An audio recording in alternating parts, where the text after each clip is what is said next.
In the dusty market of the city of Sivas, among hundreds of other living commodities, he was just one more item for sale. A young and sturdy Kipchak, captured in the wild steppes north of the Black Sea, he was the ideal material for a soldier or a slave. Yet potential buyers would grimace and walk away. He had a flaw. One of his eyes, clouded by a white film, looked unnatural, almost supernatural. For the superstitious people of the 13th century, this was a bad omen, a curse, defective goods. His original owner asked for 800 dirhams for him, a handsome sum, but no one was willing to pay. The price dropped to 700, then 500, then 300.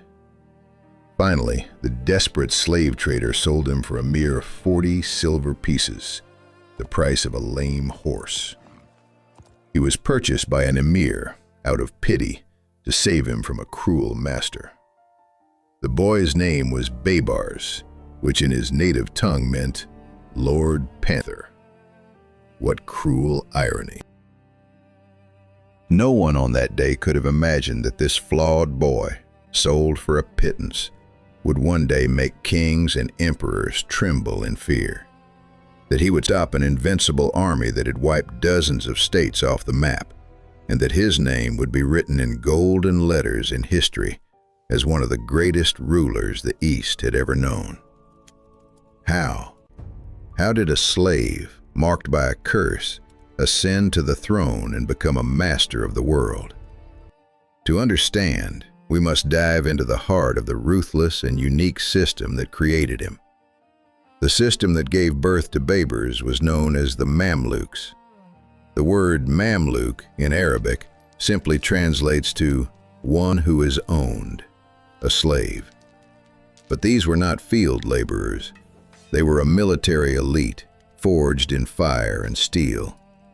The Ayyubid sultans of Egypt spent decades buying the strongest and most resilient pagan boys from across the world, most often Kipchaks, Circassians, and Turks. They were brought to Cairo, converted to Islam, stripped of all ties to their past, and their training began. It was not a life, but a relentless test of survival. They were taught to ride until a horse became an extension of their own body. They were taught archery until they could hit an apple at a full gallop. They were taught swordsmanship, spear handling, tactics, and strategy. Above all, they were taught loyalty. Not to a homeland they no longer had, nor to a family they would never see again, but solely to their master, the emir or sultan who had bought them, and to their brothers in arms. It was both a prison and a social elevator. A Mamluk could not be free, but he could become anyone. By distinguishing himself in battle, he could rise from a common soldier to an officer, a regimental commander, an emir, and a landowner with Mamluks of his own. This system created perfect warriors, ruthless, ambitious, and deadly. Young Baybars found himself at the center of this boiling cauldron. He was assigned to the personal guard of Sultan As-Salih Ayyub, the elite of the elite. He quickly understood the rules of the game. Here, only strength was respected. He was taller, faster, and fiercer than the others. His physical power was incredible, but his main weapon was his mind. He absorbed military science like a sponge, observing and analyzing. He memorized the weaknesses of his commanders and the strengths of his enemies. His ambitions were limitless. He did not want to be a mere soldier. He wanted to be the first. And very soon, destiny would offer him a chance to show what he was capable of. A chance that came from the west, under banners adorned with a cross. In the year 1249, the largest fleet the Nile had ever seen approached the Egyptian coast. It consisted of over 1,500 ships, carrying an army of 25,000 elite warriors, led by the King of France, Louis IX. This was the Seventh Crusade. Its goal was simple: to wipe Muslim Egypt from the face of the earth. The European knights, encased in their heavy armor, were considered an invincible force. Charge of their heavy cavalry could break any line. King Louis himself was a model of piety and fanatical faith, and he had no doubt of his victory. For Egypt, the timing could not have been worse. Sultan As-Salih, Baybars' master, was dying. He could not even sit on a horse and had to be carried on a litter. Power in the country was faltering, and emirs were plotting against each other. The state seemed on the verge of collapse at the first blow. The Crusaders landed and stormed the port city of Damietta. Panic seized Cairo, but not the Mamluks. For them, this was not the end of the world, but an opportunity to distinguish themselves, to rise, and to win glory. For Baybars, it was the chance of a lifetime. As the Egyptian army retreated in chaos, the Emir Fakhr al-Din took command of the Mamluk Corps. Baybars, who had already proven himself a brilliant tactician, became his right-hand man. He was entrusted with developing the defense plan for the fortress of al-Mansurah, the last bastion on the Crusaders' path to the capital.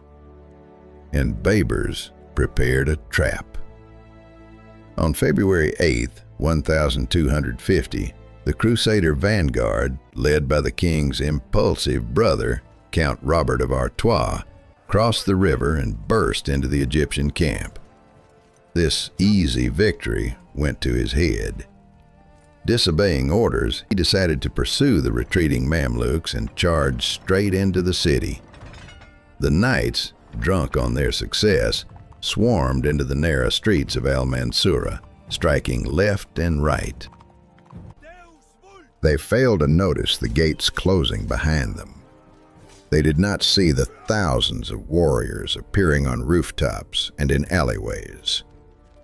It was a trap, and it had just snapped shut. At Baybars' signal, all hell broke loose upon the knights. From the roofs, stones, pots of boiling oil, and Greek fire rained down on them. The streets were barricaded, turning the slow, heavy cavalry into helpless targets in the urban maze. The slaughter began. Within hours, the entire Crusader vanguard, including the king's brother and hundreds of French and English knights, was completely annihilated. This was not just a battle. It was the triumph of tactics over brute force. Baybars, the slave from the steppes, had outmaneuvered the noblest aristocrats of Europe. He had proven that intelligence and cunning were more valuable on the battlefield than any armor. This victory transformed a simple commander into a living legend. Stories of such meteoric rises, where a man from nowhere changes the course of history, are precisely what our channel, Personalities in Detail, is all about. Baybars' destiny is just one of dozens of examples of how a single, unyielding will can crush entire empires. To ensure you don't miss the rest of this story and discover other titans whose feats have been unjustly forgotten, be sure to subscribe. Each new biography will be even more thrilling. The battle for Egypt was not yet over. The main army of King Louis stood at the city walls, burning with vengeance. But the fortress defenders now had a hero who inspired them with hope, a man with an eye the color of a winter sky. He was just beginning his game, and the victory over the Crusaders was only the first move. He would strike his next blow not against foreign enemies, but against his own masters. A bloody coup was already inevitable, and Baybars would find himself one step away from the throne, which he would have to take by right of the strongest. The victory in the alleys of al-Mansurah was only the beginning. The main Crusader army, furious and hungry for revenge, still stood at the city gates. King Louis IX refused to retreat. He believed God was on his side, a faith that blinded him to the impending disaster. A grueling siege began, but Baybars had no intention of staying behind the walls. Together with other Mamluk emirs, he turned the Crusaders' lives into a living hell. His troops conducted daring night raids, setting fire to siege engines and killing sentries. The Mamluks' light cavalry intercepted all supply routes. Ships sailing up the Nile with provisions for the Christians were captured one after another. Famine began to spread through the Crusader camp, followed by disease. Typhus and scurvy cut down the knights more effectively than any sword. The grand army that had set out to conquer the east was slowly rotting in the swamps of the Nile Delta. It was at this critical moment that Sultan as-Salih died. The ruler of Egypt passed away, leaving the country leaderless in the face of a mortal threat. This should have been the end. The news of the Sultan's death could have shattered the army's morale and led to a total collapse. But then, a figure no less impressive than Baybars entered the scene. The Sultan's wife, Shajar al-Durr, a former slave concubine with an iron will and a sharp mind. Understanding that panic would doom them all, she did the unthinkable. She concealed her husband's death. With the Grand Emir, she continued to issue orders in the deceased Sultan's name. Food was still brought to his tent, and documents emerged with his forged signature. All of Egypt, the entire army, and especially the enemy, continued to believe the Sultan was alive and leading the defense. It was a deception of epic proportions, and it saved the country. Meanwhile, the sole heir, the Sultan's son Turanshah, was hundreds of miles away in Mesopotamia. Messengers were already galloping to inform him that the throne awaited. While Shajar al-Durr bought time, the Mamluks did their work. By April of 1250, the Crusader army was a shadow of its former self. King Louis, finally realizing the depth of the abyss he was in, ordered a retreat to Damietta. But it was too late. Baybars was waiting for this moment. As soon as the exhausted Christian army began to move, the Mamluks struck. It was no longer a battle, it was a massacre. At the Battle of Fariskur, the Egyptian army, led by Baybars, caught and completely annihilated the Crusader rear guard. Thousands were killed, and tens of thousands were taken prisoner. Among the prisoners was the King of France himself, Louis IX. Imagine the scene.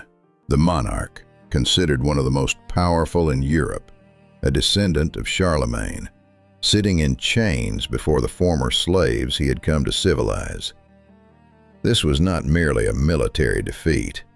It was a total humiliation. The entire crusade, the pride of the Christian world, ended in shame. Baybars and his Mamluk brothers had become the saviors of Egypt. They had achieved the impossible, and now they awaited their reward. It was at this very moment of triumph that the new Sultan, Turanshah, arrived in Cairo. He was young, arrogant, and completely out of touch with reality, coming not to rule, but to enjoy the power others had won for him. His first and fatal mistake was to scorn the Mamluks. He did not see them as heroes, but as mere slaves, dangerous and overly influential slaves who needed to be put in their place. He began distributing all key positions to his personal favorites who had come with him from Mesopotamia. He publicly humiliated the Mamluk emirs, threatened them, and demanded an accounting of every penny spent. Power is a sweet-tasting poison, but it kills those who drink it too greedily. Turanshah became intoxicated instantly. He even dared to threaten Shajar al-Durr, the woman who had saved his throne. Baybars and the other commanders watched this with cold fury. They had shed their blood, saved the country, and captured a king, only to be kicked by an upstart who had fought in no battles. Their patience had run out. The Mamluks understood. They would no longer serve sultans. They would become the sultans themselves. The conspiracy matured in an instant. On May 2nd, 1250, just a few months after his coronation, Turanshah hosted a banquet. In the midst of the feast, a group of Mamluk emirs, led by Baybars, burst into the tent. The Sultan, seeing death in their eyes, leaped to his feet in terror. One of the emirs struck him with a sword, but only wounded his hand. Bleeding, Turanshah fled the tent and took refuge in a wooden tower by the river. The Mamluks surrounded it and set it on fire. When the flames became unbearable, the Sultan ran out and threw himself into the Nile, begging for mercy. But there was no mercy. Baybars jumped into the water after him. Historians disagree on who delivered the final blow, but on one point they agree. Baybars was at the center of the bloody massacre. The Ayyubid dynasty, founded by the great Saladin, was extinguished in the murky waters of the Nile. A deafening silence fell over Egypt. The foreign enemy was defeated. The ruling dynasty was annihilated.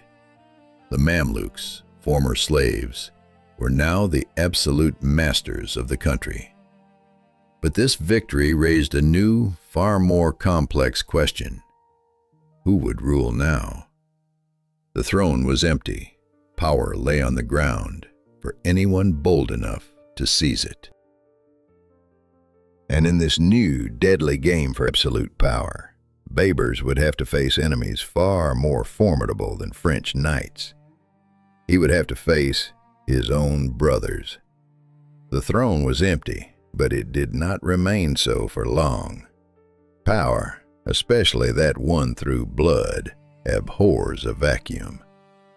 The Mamluks, yesterday's slaves and today's regicides, faced a problem a sword could not solve. They knew how to fight, but they did not know how to rule. They possessed no legitimacy, not a single ounce of legal power. In the eyes of the world, who were they? Merely a band of assassins who had seized the palace. They then made a decision that stunned the entire Islamic world. They placed a woman on the throne. That same Shajar al-Durr, the widow of the late Sultan, who had saved Egypt with her cool-headed cunning. She became the first and only female sultan in the history of Muslim Egypt. Coins were struck in her name. Prayers in the mosques were offered in her honor. It was a maneuver as brilliant as it was desperate. It lent their power a semblance of legality, but it could not last. From Baghdad, from the Caliph himself, the spiritual leader of all Muslims, came a caustic and humiliating letter. If you have no men left capable of governing, tell us, and we will send you one. The blow landed. The Mamluk emirs understood they needed a man on the throne, if only for appearances. Shajar al-Durr then played her next card. She chose one of the emirs, Aybak, married him, and then abdicated in his favor. Thus Aybak, a mid-ranking and unremarkable Mamluk, became the first Mamluk Sultan of Egypt. But everyone knew who truly held the power. It was not Aybak, nor even his cunning wife. The real strength lay in the hands of the Mamluk elite, the famed Bahri Mamluks, the guards stationed on the island of Rhoda. They were the wolves who had torn apart the Crusader army and drowned the last sultan. Their informal leader was Baybars, and their official commander was an emir named Oktay. It was Oktay who behaved as the true sovereign. He lived in the most luxurious palace and hosted lavish receptions. His word was law. Beside him, Sultan Aibak was merely a shadow, a puppet, and Aibak knew it. Every day he felt the icy breath of those who were stronger, more popular, and who deserved the throne far more than he did on the back of his neck. A silent, hidden war began between Sultan Aibak and Emir Oktay. It was a war of glances, intrigues, and secret alliances. Baybars and his comrades were, of course, on Oktay's side. They despised Aibak, seeing him as a cowardly upstart. They were convinced of their own undeniable strength. They were wrong. They had underestimated the fear and treachery of a weak man wielding absolute power.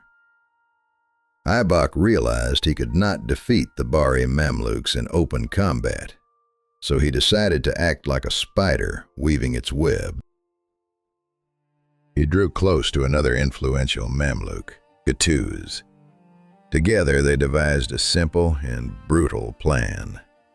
Cut off the head of the snake, and its body would die. One day, Sultan Aibak invited Oktay to the citadel, supposedly for a consultation. Oktay, suspecting nothing, entered the palace alone. Behind him, the gates swung shut. They were waiting for him. In the throne room, the Sultan's guards, led by Qutuz, lunged at him. Oktay was one of the greatest warriors of his time. He fought desperately, but the odds were against him. He was killed at the very foot of the throne. Then, a chilling act followed. To show everyone who was now master of Egypt, Aibak ordered Oktay's severed head to be thrown from the ramparts, to roll at the feet of his Bari comrades waiting for their leader at the gates. Baybars stood in that crowd, and he saw everything. He saw the head of his friend and commander roll in the dust. In that moment he understood. This was not a simple murder. It was a declaration of war, and he was next on the list. Aibak would not stop until he had exterminated every last one of the Bari Mamluks. The choice was simple: wait to be hunted down or flee. That very night, Baybars and 700 of his most loyal Mamluks, the elite of the Egyptian army, saddled their horses and fled Cairo. They left the city they themselves had protected. They became exiles in the land where they should have been heroes. Baybars fled. The Panther, driven from its own pack, vanished into the desert, not to die, but to one day return and reclaim what was rightfully his. Thus began his years of wandering. For 7 long years he lived in exile, serving various rulers in Syria and Palestine. He was a mercenary, a general without an army, a guest feared by his own hosts. He honed his skills as a commander, taking part in small skirmishes and major battles. He studied his enemies and his future allies. He waited. Meanwhile, in the Far East, on the steppes of Mongolia, a storm the likes of which humanity had never seen was gathering. A new horde, led by the grandson of Genghis Khan, Hulagu Khan, was advancing westward, sweeping away everything in its path. Their target was Baghdad, the heart of the Islamic world, and after that, Syria and Egypt.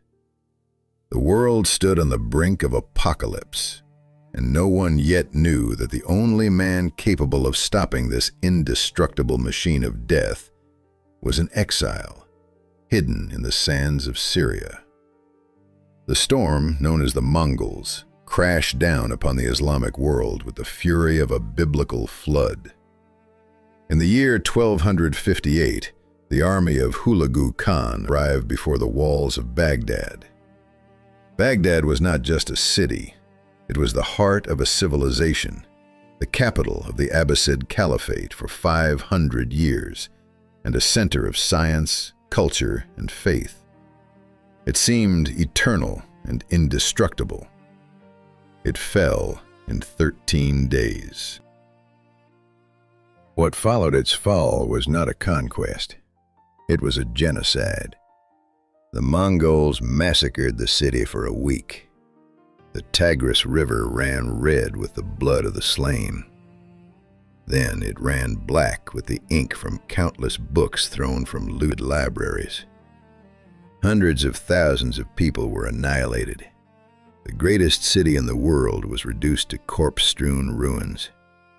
The Caliph, the spiritual leader of all Sunnis, was executed in a humiliating fashion. Rolled in a carpet, he was trampled to death by horses so that his sacred blood would not touch the earth. The heart of Islam stopped beating. A primal, chilling terror gripped everyone from Persia to Egypt. The Mongol wave, having swept through Baghdad, crashed down upon Syria. The rulers of Aleppo and Damascus, the very men who had given refuge to Baybars, now trembled in fear. Baybars, observing the scene, understood everything. He was a warrior of the steppes. He knew how the Mongols thought.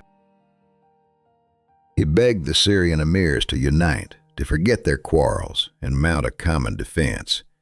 He told them that the Mongols could not be appeased, that they could not be negotiated with, that they could only be stopped by force or death. He was not heeded. The Syrian rulers tried to scheme, to make separate deals, to betray one another, hoping the storm would spare them. They were wrong. The Mongols crushed them one by one. Syria fell. Meanwhile, in Cairo, far from the bloody chaos, its own silent, venomous drama continued to unfold. The paranoid assassin, Sultan Baibars, fell victim to a conspiracy himself. He was murdered in his own bath on the orders of his wife, the same Shajar al-Durr he had once used as a pawn. But her triumph was short-lived. Mamluks loyal to Baibars slaughtered the former sultana, avenging their matter. Egypt was once again without a ruler.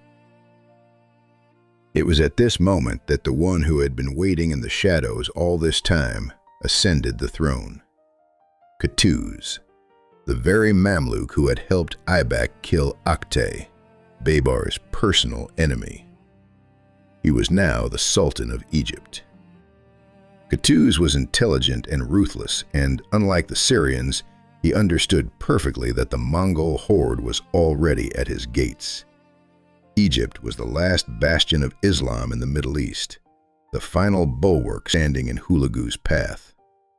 If Cairo fell, everything would fall. And so it was that envoys from Hulagu Khan arrived in Cairo, 4 Mongols with arrogant faces. They brought an ultimatum. The text of this letter has gone down in history as a model of chilling menace. We have come to conquer the world. We are the scourge of God. You will not escape our terror. What fortresses will stop us? What army will stand against us? Surrender before the fire of war is lit. For if you resist, the greatest of disasters will befall you. We will destroy your mosques. We will reveal the weakness of your God, and we will kill your old and your young. Egypt will become a land without men. Qutuz convened his war council. The emirs were in a panic. Many proposed surrender. Resistance seemed like madness. No army in the world had yet managed to stop the Mongols in open battle. They were invincible. It was then that Qutuz realized he had an army, but he lacked a general equal to this threat. Or rather, he had one, but that man was his worst enemy. Sultan Qutuz faced an impossible choice. To save Egypt, he had to recall the man who wanted him dead. He had to entrust his life and the fate of his kingdom to Baybars, and he made that choice. He sent a letter to Baybars in which he not only invited him to return, but swore on his life that he would do him no harm. He promised him lands, honors, and the title of Supreme Commander. Baybars received the letter. He did not believe a single word from Qutuz. He knew that as soon as the Mongol threat was gone, Qutuz's knife would be in his back. But he also knew that if the Mongols took Egypt, there would be no one left to avenge, nor any reason to do so. Their entire world would simply cease to exist. And so, he accepted. His return to Cairo was tense. The two mortal enemies faced each other, the Sultan and the exile. They looked at each other, and each saw his own possible death in the other's eyes. But they forged an alliance, a fragile and temporary truce in the face of the apocalypse. Baybars and his battle-hardened Bari veterans rejoined the ranks of the Egyptian army. Now that the army was united, Qutuz had to give his answer to the Mongol ambassadors, and he gave it. Without a word, he ordered all 4 of them to be executed. Their bodies, cut in 2, were hung from the main gates of Cairo. It was an act of unbelievable audacity. This was no mere refusal. It was an insult the Mongols never forgave. The bridges were burned. There was no turning back. War was declared, and its outcome would decide the fate of the entire world. The Mamluk army marched out of Cairo. This was no parade. It was a march towards certain death. Tens of thousands of warriors headed north into Palestine to meet their possible end. Every one of them knew what the Mongols were. They were not mere men. In the consciousness of the 13th century, they were a force of nature, a divine punishment, a human scourge that was impossible to stop. And they were marching straight into the jaws of this scourge. Sultan Qutuz led the main body of the army, and at the head of the vanguard, like the tip of a spear, rode Baybars. The most perilous task fell to him, to find the enemy, assess their strength, and absorb the first blow. In Palestinian territory not far from Gaza, they first encountered an advanced Mongol detachment. This was the moment of truth. The entire army, holding its breath, watched as Baybars' vanguard engaged the invincible foe. And Baybars did not just engage them, he attacked. He fell upon the Mongol detachment with such fury and speed that he swept them aside before they could react. It was a small victory, an insignificant skirmish, but its psychological effect was colossal. The entire Egyptian army saw, the Mongols are not demons, they are flesh and blood. They fall from their horses, they die, and they can be beaten. Fear began to give way to fury. Baybars continued to lead his vanguard forward, deep into enemy territory, constantly harassing the Mongols, attacking their patrols, giving them not a moment's rest. It was as if he were taunting a giant beast, forcing it to chase him. He was leading them to the place he himself had chosen for the decisive battle, a valley named Ain Jalut. Ain Jalut in Arabic means the spring of Goliath. Legend held that it was here the young David had once defeated the Philistine giant. The location was not chosen at random. It was a narrow valley surrounded by wooded hills, a perfect trap. On September 3rd, 1260, the two armies clashed. The Mongol army was commanded by a Nestorian Christian, Hulagu's best general, Ketboga Noyan. He was an experienced and incredibly self-assured commander who looked down on the Mamluks. In the entire history of their conquests, the Mongols had never lost a pitched battle. He had no doubt that today would be no different. Qutuz had hidden the bulk of his army in the hills surrounding the valley, leaving only the vanguard commanded by Baybars exposed. The plan was as simple as it was brilliant and lethally dangerous. Baybars was to provoke the Mongols into an attack, endure their first and most terrible charge, and then flee. He had to feign a panicked retreat to lure the entire Mongol army deep into the valley, straight into the ambush. The slightest mistake, and the feigned retreat would become real. The Mongol cavalry would sweep over them and slaughter them one by one. Everything depended on the cool-headedness, discipline, and acting skill of Baybars and his men. The battle began. Ketboga, seeing only a handful of Mamluks before him, ordered an all-out charge. The roar of thousands of throats, the thunder of hooves, the Mongol avalanche surged forward. It crashed upon Baybars' detachment. Hell was unleashed. The Mamluks fought with the desperation of condemned men, but step by step, under the monstrous pressure, they began to fall back. Then, at the right moment, Baybars gave the order. The retreat turned into a rout. His warriors wheeled their horses around and fled into the depths of the valley. Ketboga had taken the bait. Emboldened by this easy victory, he ordered his entire army to pursue the fleeing enemy. He wanted to annihilate them down to the last man. The Mongol army, breaking ranks, gave chase, funneling into the valley like water into a bottleneck. They pursued the retreating Mamluks, failing to notice that the hills on either side were coming to life. And then the trap was sprung. At Qutuz's signal, fresh Mamluk forces emerged from the forests on the hillsides, striking the Mongols from three sides. The sound of war horns and the clash of cymbals merged into a deafening roar. For the Mongols, it was a total surprise. In an instant, the hunters became the hunted. Their formation was broken, and they were ensnared.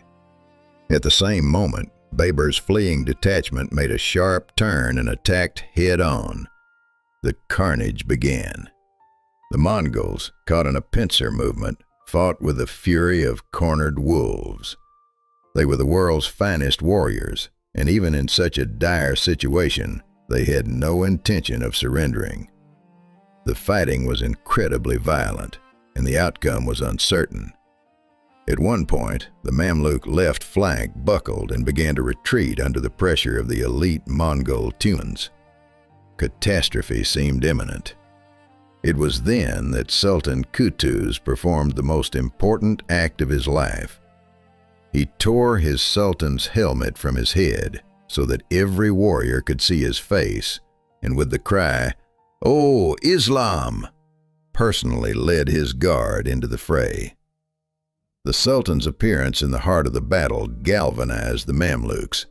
They threw themselves at the enemy with redoubled fury. The tide of the battle turned. In the fierce combat, Ketboga himself was slain. Having lost their leader, the Mongols faltered. The ranks broke. For the first time in its history, the invincible army fled. But the Mamluks did not let them escape. They pursued them for miles, slaughtering them without mercy. The myth of Mongol invincibility was shattered. Here, in the valley of the Spring of Goliath, David had once again been victorious. The entire Islamic world was saved. Baybars and Qutuz, two mortal enemies, had become heroes, the saviors of civilization. They stood together on the corpse-strewn battlefield, watching the twilight descend. The common threat that had united them was gone. The Mongols were defeated, and now only their old, unquenchable hatred remained between them. The triumphant armies set out on the road back to Cairo, but of these two sultans, only one would see the city again. The army returning to Cairo was a different one, not the force that had marched out to certain death. These warriors returned covered in glory as saviors of the world. They had defeated the Invincible. They had destroyed a myth. Every soldier, from the common Mamluk to the Emir, felt like a titan. But at the head of this jubilant army rode two men in icy silence: Sultan Qutuz and Baybars. They rode side by side, accepting the congratulations of the people, smiling at their warriors. But the air between them was heavy with impending betrayal. The common threat that had sealed their alliance had evaporated on the battlefield of Ain Jalut. They had reverted to what they always were: the murderer and the avenger. The sultan who had seized the throne through blood, and the man from whom that throne had been stolen. Baybars decided to act first, not with a sword, but with words. He chose to test whether the sultan would keep his promise. He approached Qutuz and reminded him of the pledge made before the battle. He asked for his reward, the governorship of Aleppo. This was not a simple request. It was a test. By giving Baybars Aleppo, the largest city in Syria, Qutuz would have made him the second most powerful man in the state. It would have been a gesture of trust, and Qutuz failed this test. He looked at Baybars, and in his eyes there was no longer the gratitude of an ally, but the fear of a rival. He refused. He said he would think about it, that the time was not yet right. But his evasive answer was clearer than a direct no. He had no intention of sharing power. He had no intention of strengthening the man he planned to destroy. In that moment, Baybars understood everything. The oath was worthless. The alliance was broken. The game of survival had resumed, and he knew that Qutuz would strike as soon as they returned to Cairo, where all power would be in the hands of the Sultan's guard.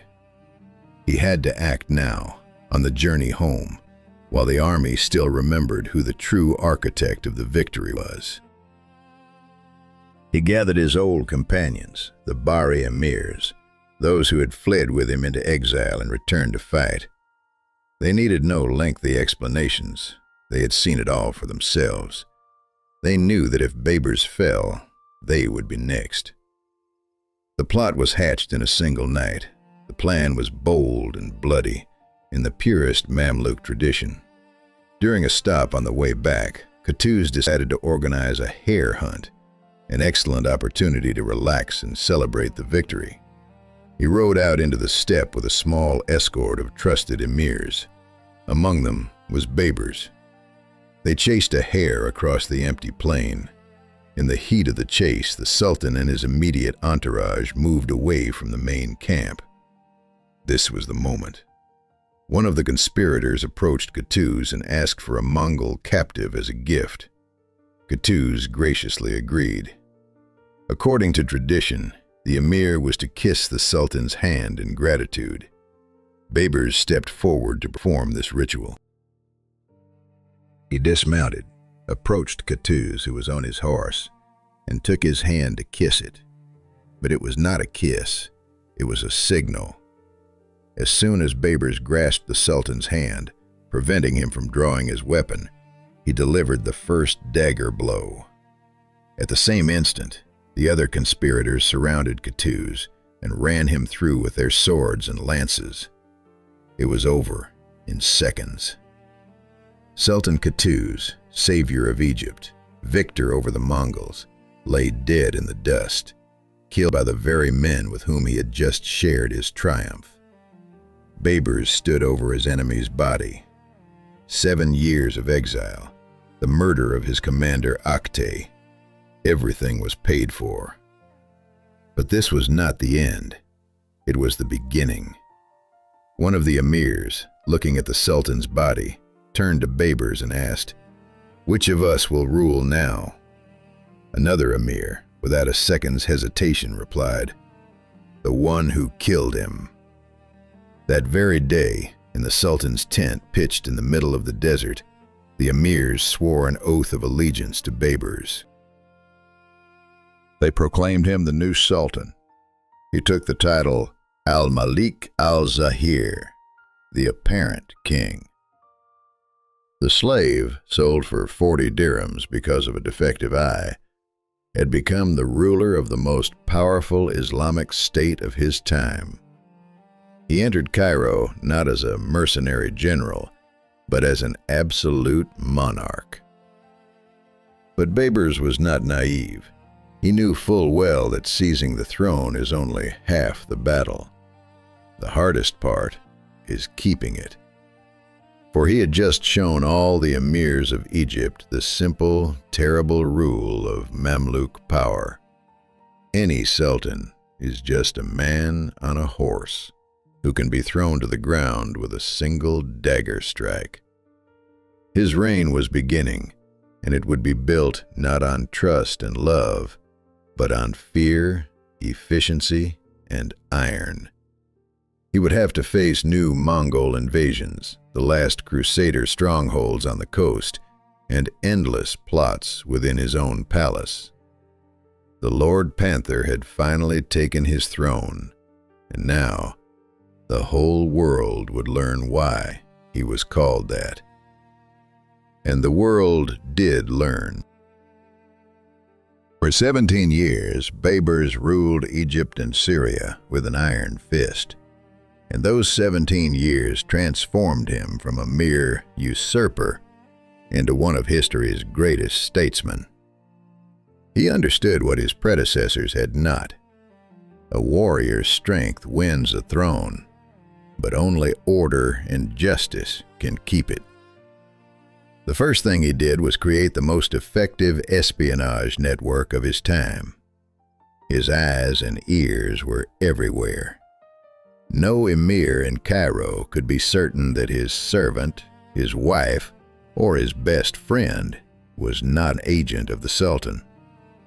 The slightest whisper of a plot, the slightest careless word, was instantly reported to Baybars, and punishment was swift and merciless.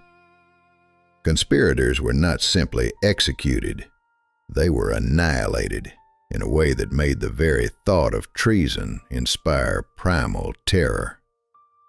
He who had come to power through assassination made it impossible for him to be assassinated in turn.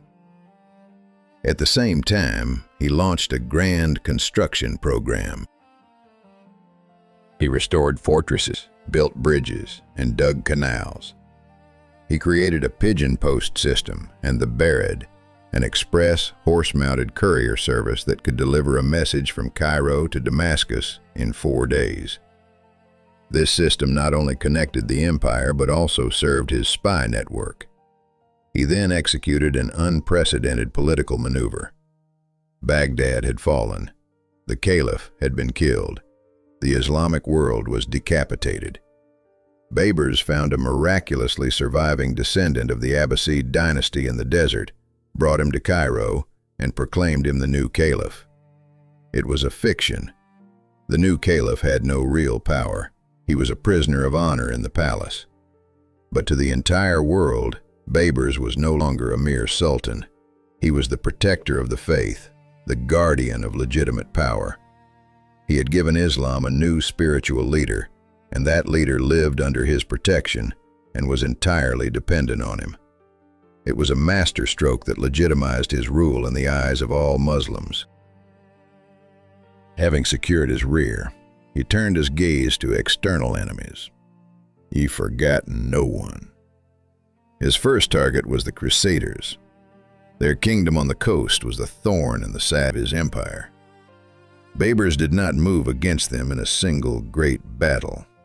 He acted methodically, like a surgeon removing the tumor. Year after year, he took one castle after another from them. He captured Arsuf, Caesarea, and Jaffa. In the year 1268, he stormed Antioch, one of the greatest cities of the Christian East, and perpetrated such a massacre that the very name Baybars became synonymous with terror in Europe. His crowning achievement was the siege of Crac des Chevaliers. It was the most impregnable fortress ever built by the Crusaders, believed to be eternal. Baybars took it in 1 month, using military cunning and powerful siege engines. He systematically erased the legacy of the Crusades from the face of the earth. Then he turned again to the Mongols. They had not forgiven him for Ain Jalut. They conducted raids into Syria, and Baybars repelled them time and again. But being on the defensive was not his style. In the year 1277, he did the unthinkable. He gathered an army and invaded the territory of the Mongol Ilkhanate in Anatolia himself. At the Battle of Elbistan, he faced an army twice the size of his own and utterly crushed it. He had proven that Ain Jalut was no accident. He was the Mongols' nightmare, their eternal curse. He was everywhere. In a single year, he could be fighting Mongols in Turkey, besieging a Crusader castle in Palestine, and suppressing a revolt in Nubia, south of Egypt. It seemed he never slept. He personally inspected troops, checked the treasury, and administered justice. He banned alcohol and hashish in Egypt, establishing order with an iron will.